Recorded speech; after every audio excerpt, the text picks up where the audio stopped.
Welcome to another segment of Straight Talk with Grover Thornton. The show is designed to educate, inspire, and to inform you how governments, national, state, and local, impart our lives. Normally, I always start with achievements, but tonight, because of the problems in this nation, we have many, not only inflation, high price of gas. I just hope the people understand it's not Mr. Biden's fault. World condition, this is a global problem. But I want to speak tonight shortly about the massacre at that Robb Elementary School in Texas. It's a shame and a disgrace. These poor children were slaughtered, a massacre. What I cannot understand, and I've been watching the news day and night, how can police officers were standing at 1 hour and 17 minutes before they went into that school? I understood the little boy jumped out of the window. Why didn't and as I looked at the school, all those windows, why couldn't they go to the window and bring the man down? All those children murdered like that is a shame and a disgrace. Now, I don't want to be a difficult person to understand people, but I had a friend of mine say to me one day, since this happened, she said, "Grover, you reckon they didn't want to do that because all those kids were Latinos? Would they do the same thing if all that school were full of white children?" That has not come out yet. I'm not saying that is so. But if it is, it's a disgrace. I still don't understand how police officers trained to stand outside 1 hour and 17 minutes to allow this massacre to continue. What is the root cause of a lot of this? The basic root cause is the inaction of our government, the senators. Many bills are already ready for action, and they will not bring them up. The right to vote has not come up. The John L. Lewis bill has not come up. McConnell and those Republican senators will not bring the bills that will infect the change that we need in this nation. And here's the biggest problem is the NRA, the National Rifle Association. They have over 5 million members of that organization. And just think if they paid $50 a month, look how much money that is. And I was shocked when I sat and watched the TV in my office the other day. They were showing senators that received money.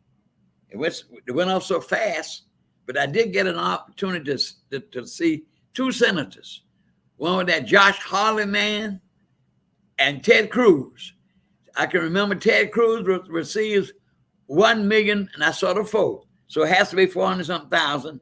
And Josh Hawley was 1.300 and something. They move it so fast that I didn't get a chance to get those 2 names.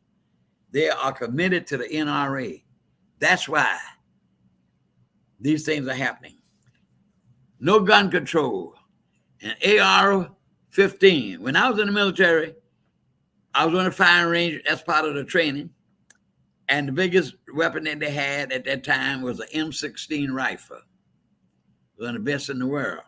That was used in World War II, Korean War, Vietnam War. Now, this AR-15, that's a military weapon. A military weapon. Why should that be allowed in this nation? Why they don't ban that weapon? All these school shootings that has happened in this nation. According to the news media last week, there has been 232 mass shootings in this nation. No other country in the world, they're not having mass shootings back in America. It's a shame and a disgrace because one organization, that NRA, has the senators' souls. Now, another solution, and the biggest solution, ladies and gentlemen, is to take these sorry senators out of office. Remove them. Remove them. it's true that all of them are not elected at the same time.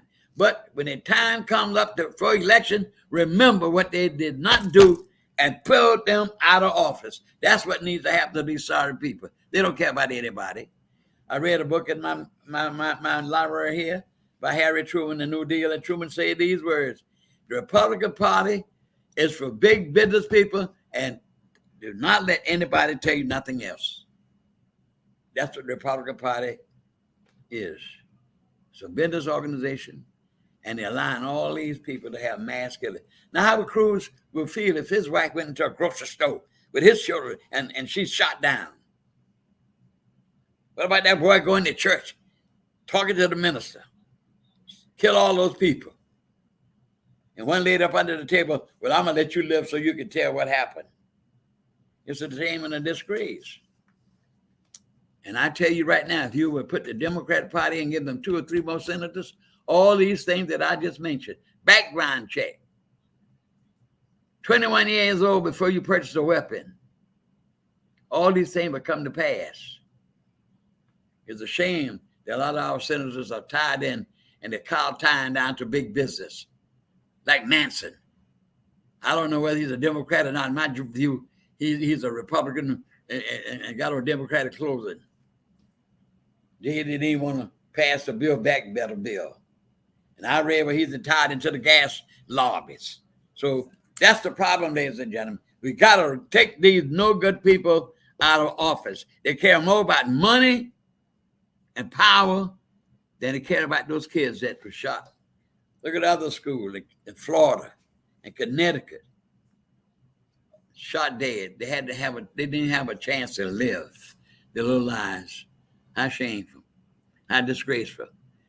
But what they'll do, and I'm telling you what these people do, they'll run right there and vote for them again. They'll put Cruz in over and over and over.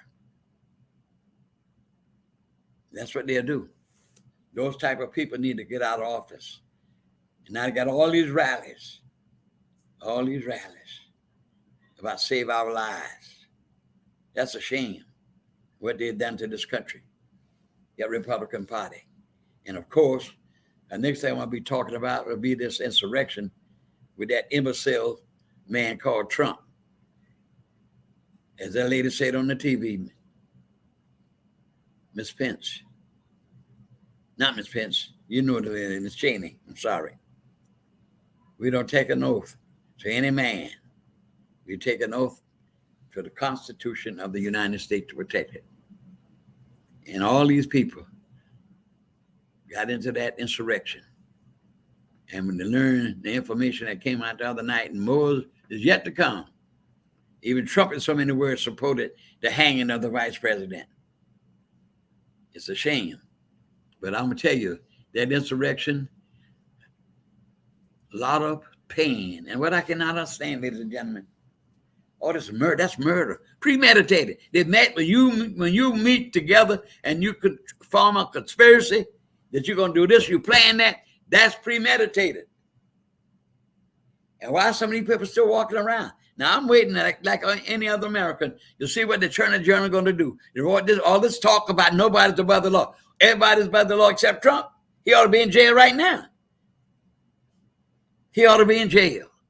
And maybe out on bond. He caused this insurrection. He incited the people. You had the people on TV. He invited me to come. I come to watch because he told me to do so. Now, when I let him go to jail, he's not going to care nothing about them. And then has the audacity to say it was a peaceful march. Peaceful? Beating people side the head with the flags and the blood. And that young lady testifying was unconscious. And he said peaceful?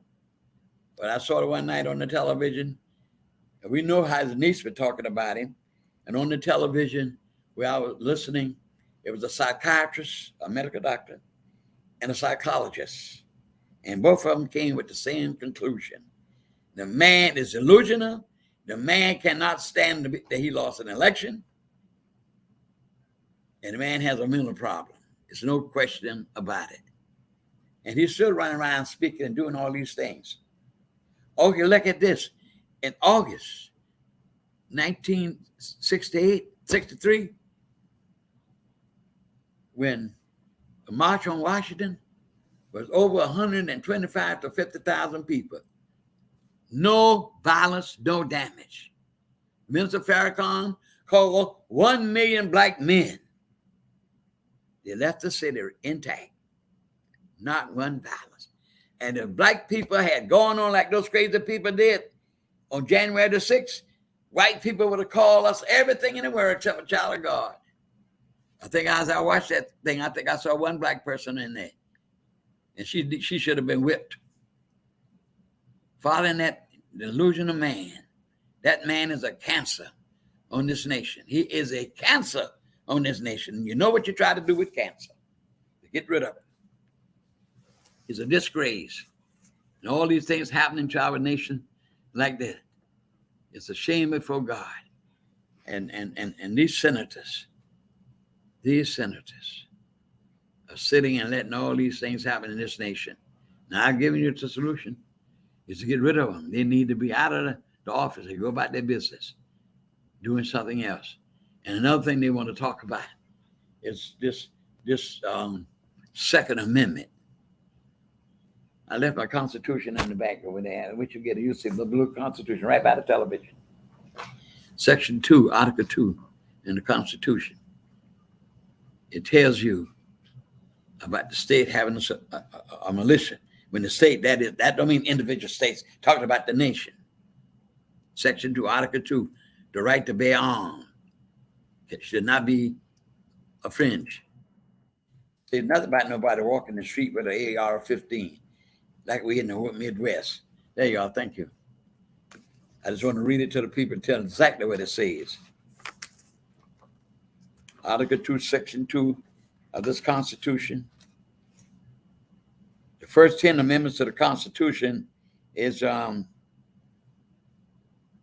first amendments are known as the Bill of Rights. This is Article 2, Section 2. Let me find it here, where you can understand a lot of people.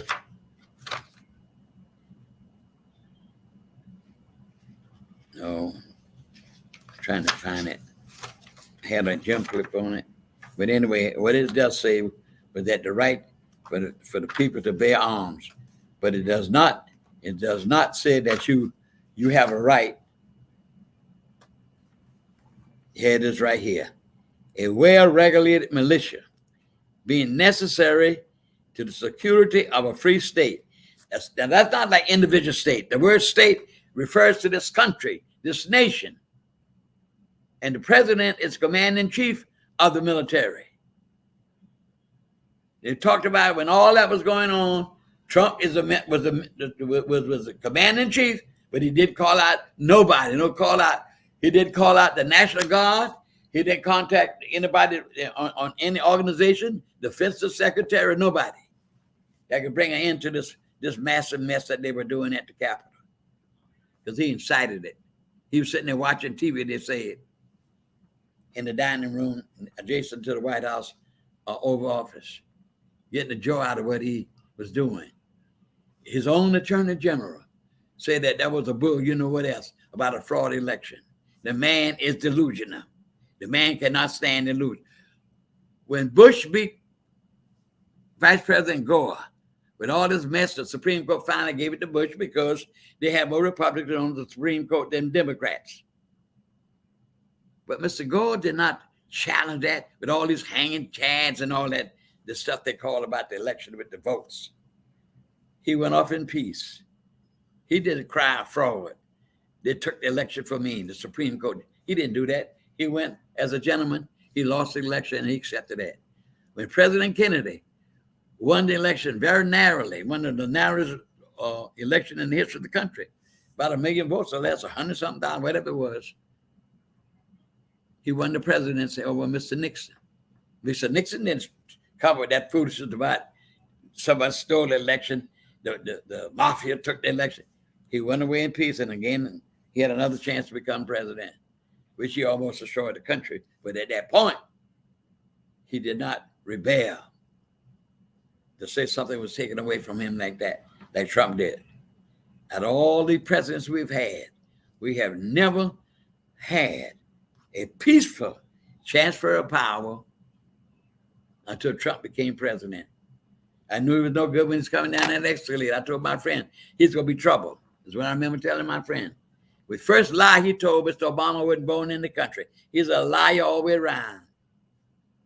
He's an evil. He's a walking devil, is what he is. And if y'all want my real feeling about him, we all look at the Psalms of the Bible, the Word of God. This is God's Word. And the Word of God.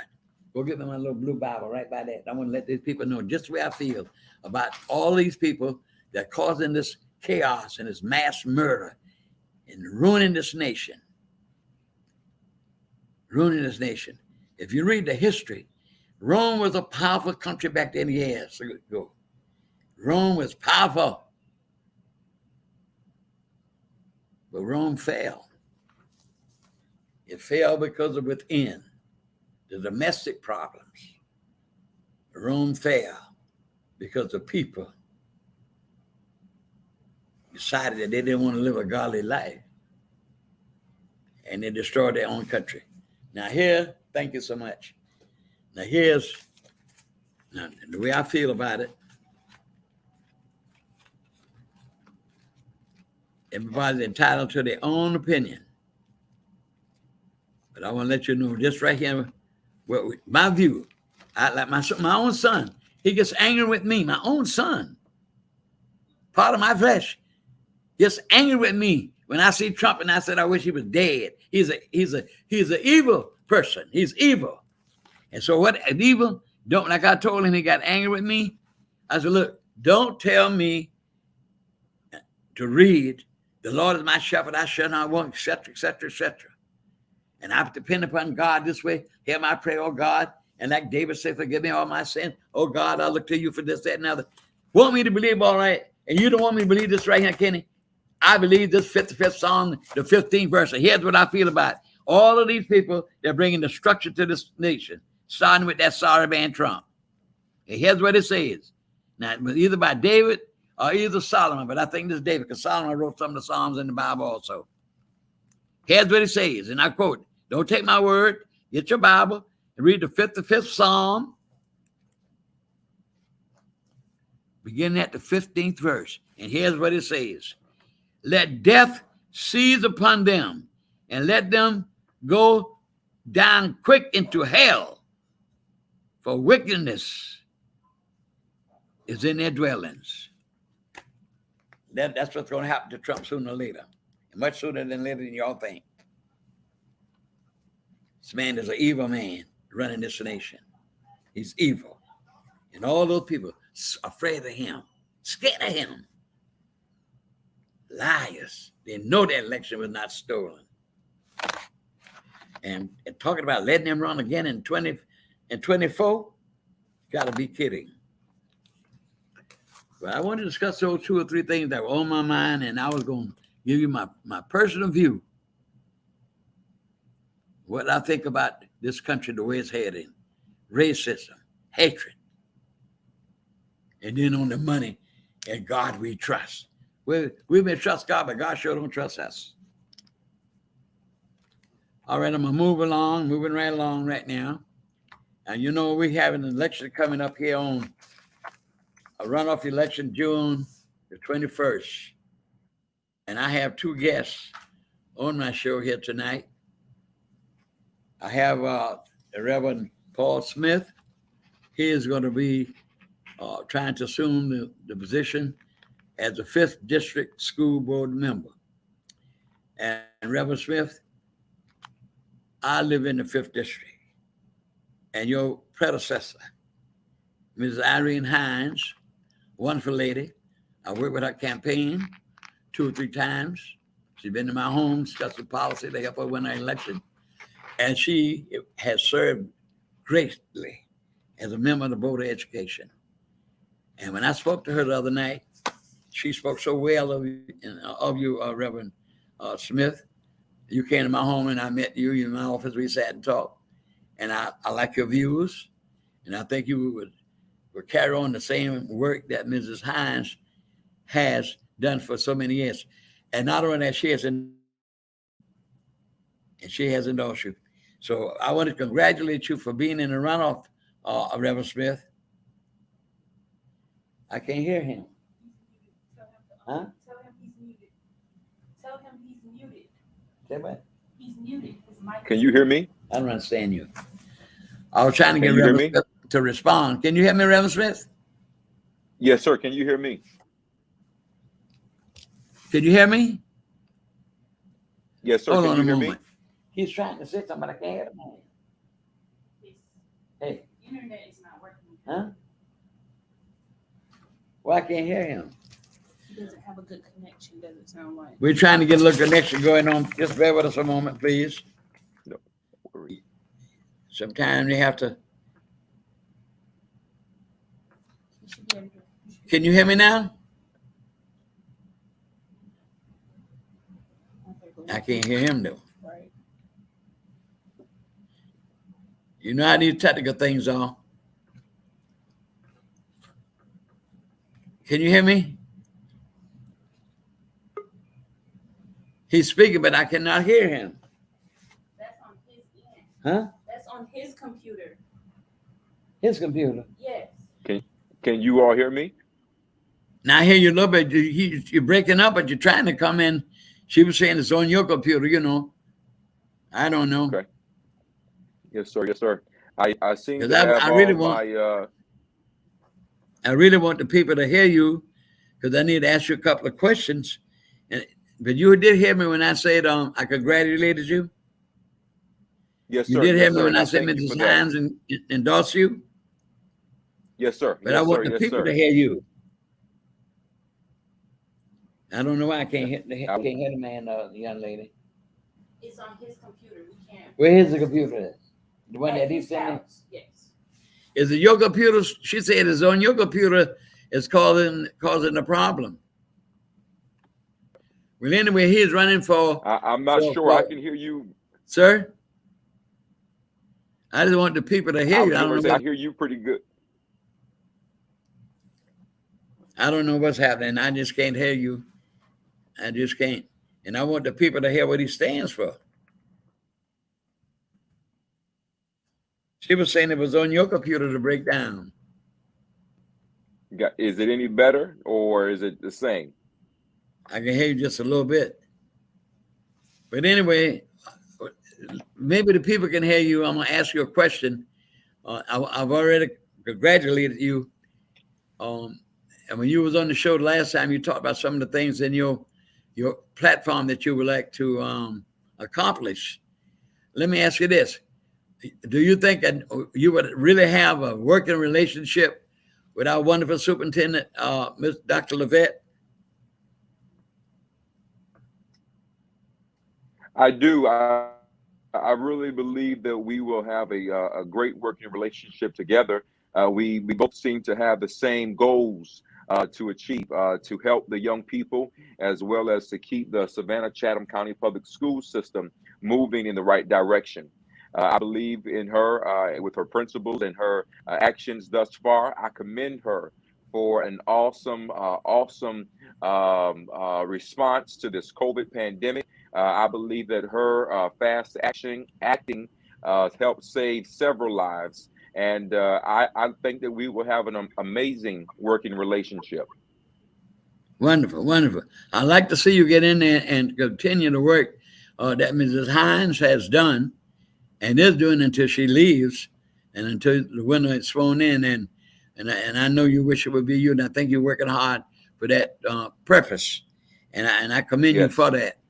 And particularly, we got to protect her because, you know, as I said last month on the show, that man has out there his intention is to remove her from the office.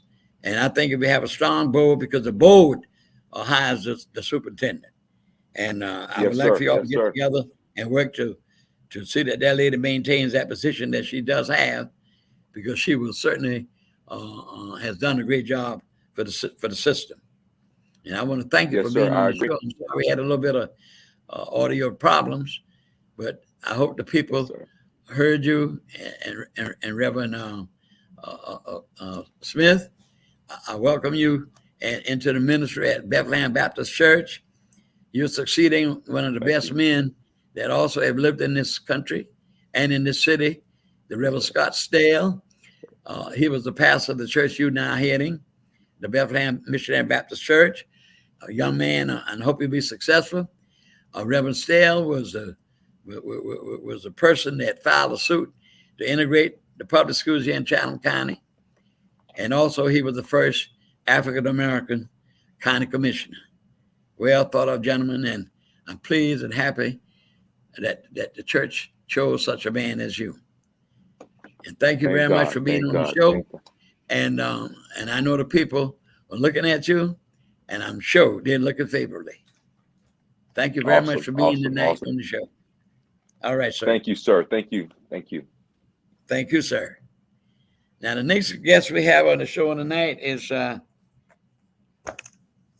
young lady running for to be the first African-American congressman in the 1st Congressional District. And her name is Joyce Graves. She and I have been friends for many, many years. Many, many years. Not just because she's running for no office. She's a personal friend of mine. And we've been friends. As a matter of fact, she handled a case for my son one time. And she has been a dynamic person in the community. She's excellent. She's qualified. I was just reading some of her bio, and she could finish telling you, but she has this AB, and also she has a master's in sociology, I believe it is, and a law degree. So bring Miss Attorney Griggs on the show. You got her coming up? Hello. Hello, Joyce. How you, darling? Hi. Good afternoon. It is indeed a pleasure to be here. And Mr. Thornton, it's always great to see you. I'm glad to see you. And I know you're running for this office. And there's a couple of things I need to ask you. But first, while I gather my data, tell us something about yourself. I do know, like I just told the people, you have this social degree, this master's degree, and a law degree. So you're by no means a dumb person, smart person. And not only that, I know you're going to say it, but you can reiterate and add to it if you want to. But I do know this, that you was a lieutenant colonel in the military. And even above that, you were in intelligence. That's right. I was in people don't know intelligence. what that is, a young lady. When I was in the military for 2 years in Germany, I was a company clerk. And we were having all this problem with the Cold War with the Russians now. They wake you up sometime unknown to you what time it's going to be, 2 and 3 o'clock in the morning. They call it an alert. And everybody's moving like they're going to the front line with the Russians. And I was in the Jeep with all the typewriters and all the papers and stuff. And I do know this. When I had to type up I used to type 60 to 75 words a minute because I went to the school. Yeah, years ago now. I was in the 20s. I'm in the 80s now. But I had to type up secret materials on the movement of the troops. That's why we have this alert. I know you know about alerts. Yes, I do. But anyway, I'm happy to have you on the show. Tell us a little more about yourself, Attorney Griggs, because I got some questions I'd like to ask you. Sure. And some things that are being said, I don't know whether they're true. You can answer. Like I say on this show now, I'm straight talk. I just tell it like it is. If you like it, fine. If you don't, that's you. And if the shoe fits, you put it on your feet. That's right. Now, you want to finish telling us anything I missed that the public ought to know about Sure. you? Well, let me just give you a little bit of my one thing I want you to address. One thing. Okay. Address this, because I know the reason. You know I know. Address this bad stuff. You know, sometimes people take one little thing and carry it a long ways, but that's not the whole person because they don't know the whole story. Right. So you tell us. You tell us first. Let's bring this bad thing to an end. Okay. And then we deal with the rest of the stuff. Okay. Fantastic. Reference to disbarment back in 2004. As some of you may remember, I ran for Congress in 2000 against one of the most powerful Republicans on the Republican ticket. That was Jack Kingston. Okay. I didn't win, but that was my first time running for anything. And I got over 30-something% of the votes. In any event, after that, there was a professional attack, and it was initiated by the federal court. I had not, normally a lawyer would lose their license if they abandoned their clients, if they stole their clients' money, committed a crime, things of that nature. But I had not done any of those things. In fact, I have received the Chief Justice Award on Community Service and Professionalism from Chief Judge Justice Benham of the Supreme Court. So I had received that award. I had also received a certificate for doing so much pro bono work with Georgia Legal Aid. In any event, after I ran for Jack Kingston and I didn't win, the good old boys decided to form a conspiracy against me. They used the federal judges. You see, it's very difficult to impeach or remove a federal judge. So they used their friend to attack me. So the judges basically say they didn't like the way that I practice in their court. However, I will always stand up, present the evidence, and make the proper and appropriate objections that I may have had on any cases. I remember one occasion where Judge Edenfield told me to shut up and sit down and be quiet. And I told him, I said, sir, I took an oath to aggressively defend my clients just like I serve my country. And this is what I'm going to do for my clients. In any event, because I just wouldn't let them walk over me and I defended my clients. I also ran for U.S. Congress. A lot of people don't know this, but in their documents in federal court, they actually had written in those documents that I was a Black female that ran for U.S. Congress, and I ran as a Democrat against Republican Jack Kingston. Okay? In other words, that's the essence of what happened. Okay? That's the essence of why they attacked me. Now, my clients did not go to the state bar and file complaints. This happened in what? After I ran in 2000. But Savannah Morning News, we went to court. I resigned from federal court. Savannah Morning News took the order from federal court. Guess what? They sent it to the state bar of Georgia. And as a result of that, the state bar started an investigation. And how do I know the Savannah Morning News? Because from the documents that I received back from the state bar during their investigation, they had the facts where it was facts from. And it was Savannah Morning News. Matter of fact, Reverend Small saw that also, okay? Because we talked about it. And we made some people aware. So they started this witch hunt against me. They violated numerous rules. There was no due process. There was no equal protection of the law. And the Constitution guarantees if there are some charges against you, you have a right to be heard. You have the right to present evidence and to defend yourself. They refuse to allow me due process or equal protection of the law. Also, the state bar rules say that the special master in an investigation against an attorney cannot be from the same county as the person being investigated. Well, guess what? They gave me an attorney from the same county that I was from. I made an objection to that, but they refused to even look at it. I mean, they knew they were wrong, okay? But they refused to do anything about it. But make a long story short, they ultimately took my law license without due process and had me on television, in the newspaper, as if I had committed a crime. And I've always taken care of my clients. Matter of fact, I did a lot of free work for people. I've never stolen the client's money or misled them, but I've always worked for the client. But it was a political attack. And they were, by the way, so you all know, these were Confederate era federal judges. A lot of them went to the University of Georgia. And I went to their archive, did some research, found out that a lot of them were a member of this organization that was supposed to be a literary organization. In fact, it was akin to the KKK. They made remarks like blacks need to go back to Africa. Women made derogatory remarks about women, about Jews. I mean, just horrible. And Judge Edfield was one of those judges, some others. They became federal judges. Imagine the Black people or people of color that went before these judges, and they had mindsets like that. In other words, they didn't even consider us as human. And Grover, you know what? Even when I went out in certain counties, I had judges and even some lawyers say, show me your bar card. Oh, I'm a Black female, so I can't be a lawyer? I can't be intelligent? Come on. It was a professional attack. They thought they succeeded, but they didn't. Because the Bible says, what you mean for evil, my God will turn it from a good. And no weapon formed against me shall prosper. It made me stronger and not bitter.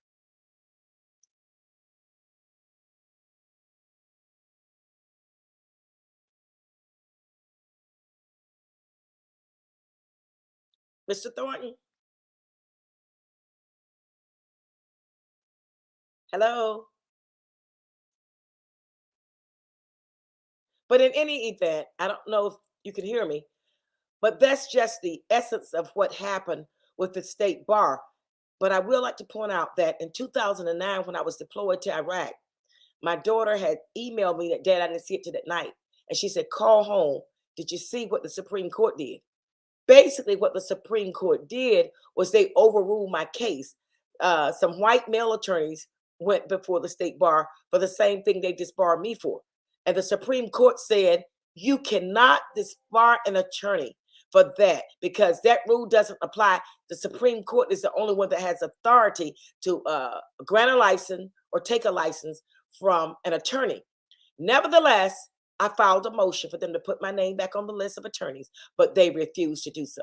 And some people even told a lie that during some of the forums that I had been on, that I lied and said I had never been disbarred. I never said that, okay? People will make up lies and spread the lies to try to make people believe those lies to cast aspersion on you and your character. But guess what? I've kept on keeping on, and I ain't no way tired. I'm still fired up and ready to go, and I'm still fired up to fight for the people of the 1st Congressional District. Matter of fact, for all people.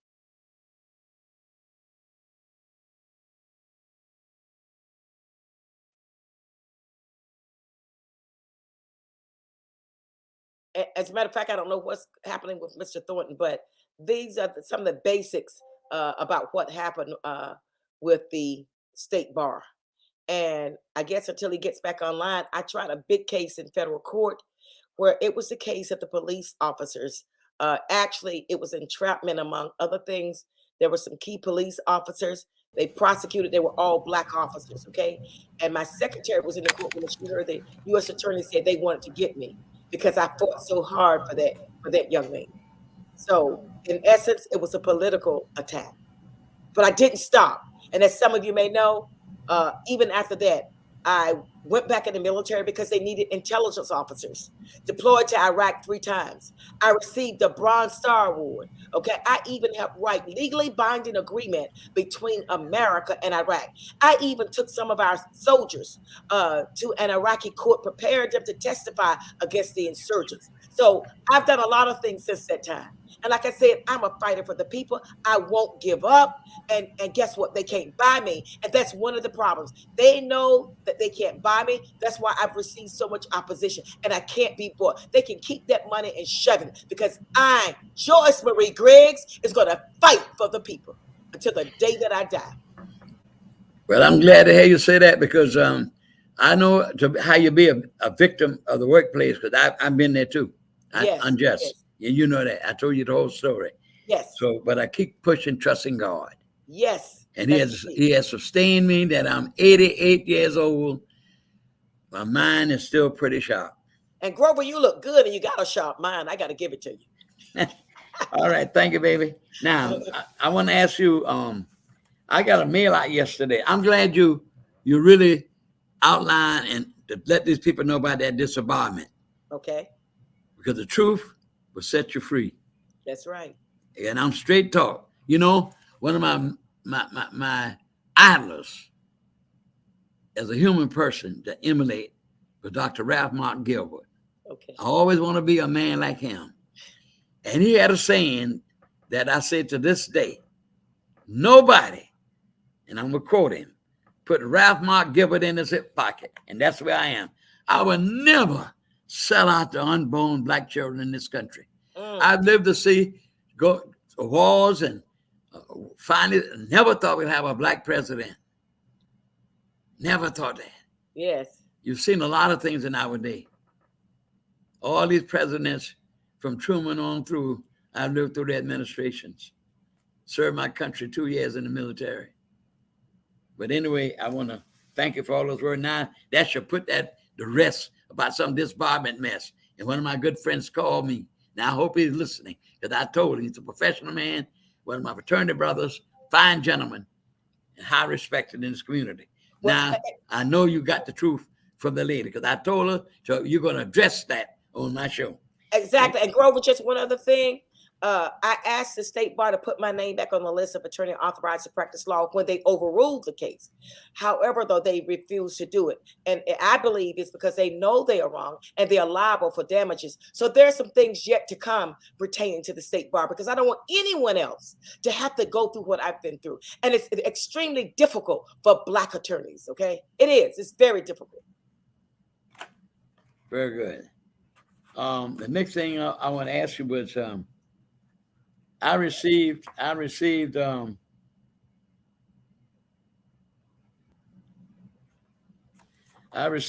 something in the mail yesterday. Two things, in fact, and I consider, since you're my personal friend, and I know all about the disbarment stuff that you just explained. I knew all that. You and I had talked about that for years. Yes. But now I'm gonna ask you, is this a fact? And I know you're gonna be truthful to it. Here's what it says. And this came from Mr. Wayne Herring, one of your opposition leader for this post. And here's what it says, and I'm gonna read it. I guess a lot of people received it, and you make your mind up. But listen to the truth. Here's what it says. George Marie Griggs supports looser federal gun laws that would allow concealed carry gun rules in one state to be valid in all states. In other words, if I carry a gun in one state, I can go to another state. Is that your position? Yes or no? No, it's not. And may I elaborate, please? Of course. Okay. Well, it's quite disturbing that this man got beat, not just by a little. We got 49%. He only got 38%. And really, if he really cares about the agenda of this district or this country, then he would have conceded and backed me so we can remove the opponent, the Republican opponent, in November. But he didn't. Okay. So instead, what he resorted to was start telling lies and misinformation. Now, I am a combat veteran, Bronze Star recipient. Okay. I have been trained in gun safety. I've fired so many different weapons in the military. Okay. The M16, and 9mm, you name it. And even before we go off into combat, before I went off in Iraq, we went back through more training on these weapons. And I've commanded troops. I've had troops under me that had weapons. We constantly went to gun safety, how to handle the weapons, etc. Now, that is an absolute bold-faced lie, because he even said something about, I went along with Kemp on these issues. What is sad is that he's using this time in our country because of the senseless killing of those precious children down in Texas. Okay. Number one, I am not weak on gun control. We've got to come up with a very comprehensive, serious plan on gun control. Actually, even before this killing, we should have come up with measures put in place. Number one, Grover, you cannot drink until you're 21 years old. So how can someone buy a weapon, let alone a high power weapon? Okay. That's absolutely ridiculous. We got to have strong gun laws, gun safety laws. You should not be able to buy a weapon at 18. Also, you must undergo training. You must be licensed. Okay. All those things. And then these assault weapons, who really needs an assault weapon? I mean, what are you going to do? Some of those children were so mutilated by what that man did. They had to do DNA testing to determine what child that was. Mm-hmm. Come on. And we also must look at the mental health aspect. A lot of these people are mentally ill, but they're getting weapons. That young man that received that weapon got it, mail ordered it from Daniel Defense, which is right here on Highway 16. Okay? Mail order it. Another thing I think is important. My daughter and I talked about this recently. You may have the weapon, but what about regulating the ammunition? Okay? Think about that. What about regulating the ammunition that you can get? We've got to have a comprehensive, common sense gun control program in place. We must protect our children. We must protect those going to church. We must protect those in theaters. We must protect our people.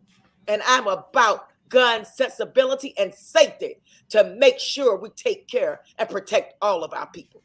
Now, another thing, George, I want to ask you on this mail out. The only thing I'm saying, this is straight talk with me. Straight I talk. know it is. I know straight it talk.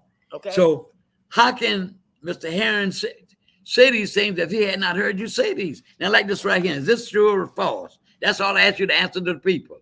We don't want our people to be bogged down in lies, regardless. I don't care if it's you. Tell the truth. Mm-hmm. So that's why I'm asking you. People make up all these things. Make up all these things.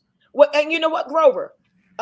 Especially on some issues that we were on forums, basically he copied some of the things. If he went after me, he copied some of the things that I said. Okay, like safety, like increasing the age of things of that nature, and who needs an assault weapon, things of that nature. Okay, so he tried to copy some of the things I said, but he's trying to make it sound like I'm just weak. I am a combat veteran. I've handled numerous weapons, okay? And I know about gun safety. I know what a gun can do to a person. And we've got to have some common sense, practical gun solution to protect our people, to protect our children, to protect us. I don't want to go to a grocery store and end up getting shot, or go to church or to a movie theater. Okay, this man is grasping for straws. Like I said, we beat him. We had 49%. He had 38%. So now you want to come up with something to try to discredit me. Now, another question. I got two more questions. This question I'll ask you, and then I got to ask you another question, which a person called me and they were concerned about. Gotcha. Here's the next question, Attorney Griggs. And I'm going to read what just came in the mail to me. I'm showing it to the people. Right. There's no makeup. This came in my mailbox yesterday. Well, I have a copy also. Okay, here's what it says. Joyce Griggs opposes federal abortion rights and supports the Supreme Court overturning Roe versus Wade. Instead of defending reproductive freedoms, she would side with Republicans and vote against protecting abortion rights in the U.S. Congress. Have you ever discussed this with anybody? Have you ever made a view on this? Let me say this. On some of the forums, they asked about, remember the leak about Roe versus Wade? That decision that was leaked out? And what I've said consistently, the Supreme Court has ruled. This law has been in effect for, 50-something years, okay? Yeah. And also, they look at it as a privacy issue. Okay, this is a privacy issue. The woman's rights are protected under the right of privacy.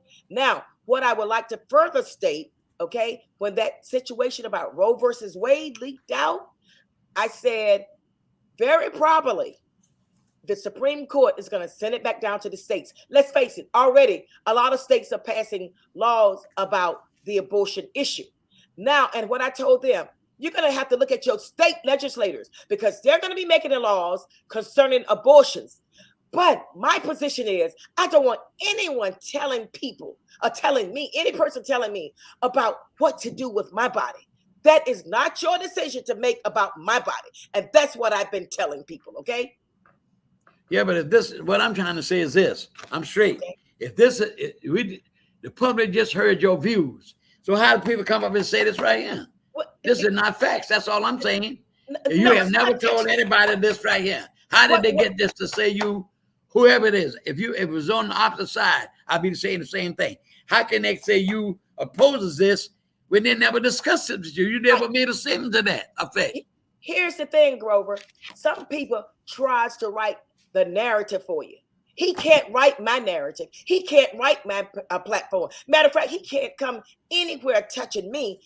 I'm a highly decorated combat veteran. And as far as I can recall, he's never served. And like I said, I have always consistently said, I will fight for the rights of all people. And instead of abridging or trying to take away someone's right, that's not my position to take away anyone's right.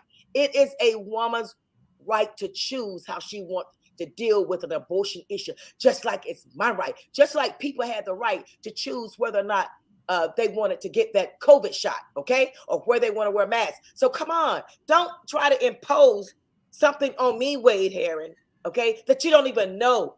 So what he's doing is he's putting misinformation out here to try to infuriate people, okay, to infuriate people against me. And because he's grasping for straws, he cannot write my narrative. And I will not allow him to. Here's the last question that has been stated to me and wanted to know your position. And that is this. They want to contend that you will lose the election against Mr. Herring because of white support. You told me out of your own mouth in my office on several occasions, because I asked you that question. Did I not? You sure did. And you responded. I sure so did. You tell the public how you responded when you was in my office at my home when I asked you that question. Okay. And what that I white said, support. Okay. You do have it. Right. Okay. First of all, I want people to ask me for themselves, come to the source. I've had some people call me and ask me various questions. So we're going to the source. I said, great, that's what you need to do. But nevertheless, we've been working these counties, not just now. I've been working these counties for several years. And guess what? I have interacted with all people. Now, we've run into some people that said they wouldn't vote for someone that looked like me down in one of those rural counties. Okay, but I've had people say, I like your views. I like the fact that you are a fighter. Guess what? Black and white. I've had a lot of Hispanic, black, white, green, gray, LBGQQ, whatever you want to call it. But we have a large following of all people, including white people. And I've had them say, we will vote for you. And we appreciate your service. We appreciate the fact that you understand a lot of these issues. We appreciate the fact, you know why they appreciate me, Grover? Because I've been dirt poor, okay? One of 10 children. And there was a time we could not afford health care insurance. My mom nor my dad had formal education. I worked in the fields of North Carolina. I worked by the grace of God. I'm not going to leave him out. That I worked my way through school. And listen at this, Grover. And when I got out of school, went on a bachelor's degree, master's degree, and then my law degree. Okay. So basically, people understand. I've been there. Okay. I've been poor. We've been dirt poor. And guess what? And I've worked hard because I had believed in the American dream. I work hard to bring myself up to the point that I am now. And guess what?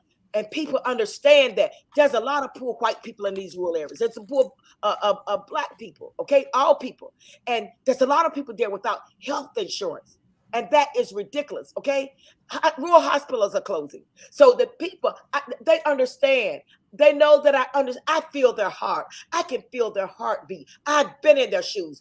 I've walked in their shoes. We didn't even have enough to eat that time. You know what we ate at time? Chicken feet and rice. Okay, chicken necks and rice. But my mama made it work by the grace of God. And my mom always taught me something. She said, you treat all people like human beings. You treat them right. You treat them with love and respect because God made us all. And I've taken that, what my mama said, throughout my life. And I love people. I care about people. I feel their heartbeat. I feel their hurt and I feel their pain. And I can identify with them. And they identify with me. Well, I'm so glad you were on the show tonight, Joyce, and the people have to make their minds up. And the one thing the last thing I was looking at, I'm straight talk now. I'm just telling it is. Sure. When I was looking at this thing showing to me, and I'm showing the public all these children, and when I look at all these children, like I saw one little black boy up there in the corner, but all these kids holding hands on their white kids. And why aren't there no black kids in this group? I just leave that open, okay?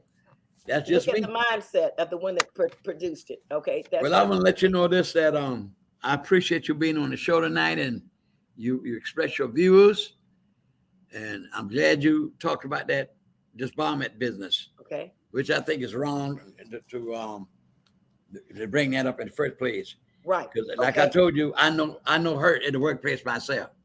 Mm-hmm. And if I had money, I would have sued the Board of Education. But I was going to take the money I was saving, and my wife was half sick. That was more important to me. Right. But anyway, I want to thank you very much for being on the show. If I could just briefly, my phone number, if you really want to talk with me, you got questions for me, I'm at 912-316-6009. And my website is Joyce Griggs 2022. My issues are really outlined up there. But basically, The health care is a big issue. Voting rights is another big issue. Okay, and gun control definitely. All right, and veterans issues. There are so many issues that we must focus on instead of this petty stuff. We must stay focused on the big picture and take care of the people of this district, and that's what I am all about. Thank you very much for being on the show. And as I told Reverend Smith, I wish you much success. Thank you very much. George. And I need your vote. Please get back out and vote for us. Vote for Joyce Marie Griggs. I am the best candidate. And I think we've shown that already. Boots on the ground. And I care about you. I'll fight for you. Thank you very much. Thank you very much, Mr. Thornton. I appreciate this. Okay. Thank you very much. Ladies and gentlemen, I missed one thing I went to mention, and I forgot while I was discussing the things that I wanted to bring to your attention tonight, and that was this. You know, Mr. Trump wants to condemn Vice President Pence. He would say that he had authority to send the votes back to the individual states where the persons who were the person to decide by putting all the votes together, send them to the vice president to be counted. Those electors. Now, here's what, if people would read and see what for themselves on some things, they would not have to always come to some false conclusion and making up lies and this happened and this happened. But you would know for yourself.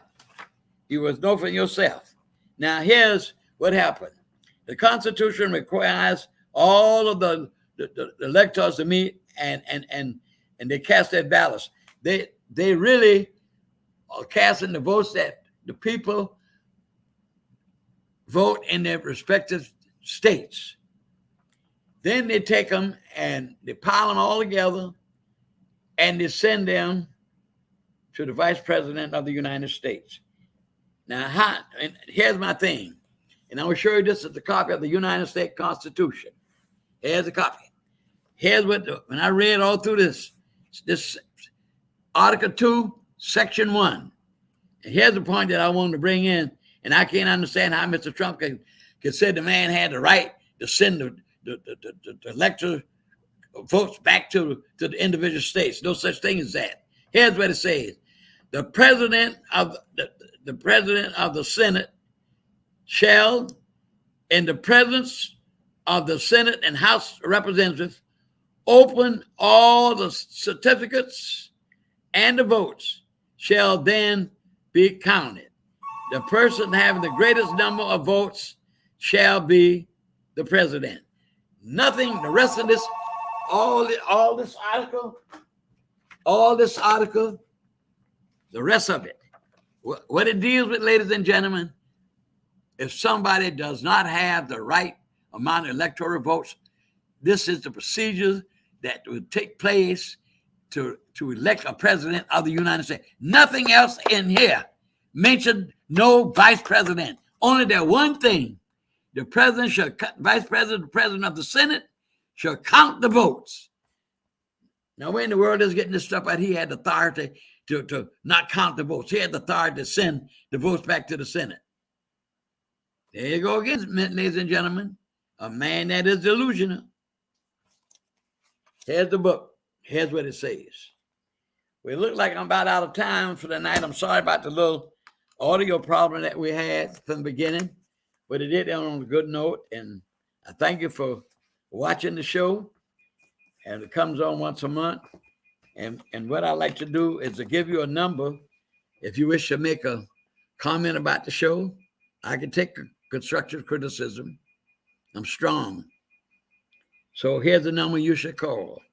912-413-0999. So again, I wish to thank you for listening. And remember, go out and vote. That is a constitutional privilege to have in this country. We had to fight for it. We had to shed blood for it. We had to die for it. But still, we could still vote. Please get out and vote. Thank you very much for listening. And I would say this, as we march towards the end of the week, let us keep our faith in God. Let us march on for justice, equality, and opportunity. Let's work until it becomes a reality. For this is the birthright of all unborn Black children, because they will be the beneficiary of all our struggle and efforts. Thank you. Good night.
like that.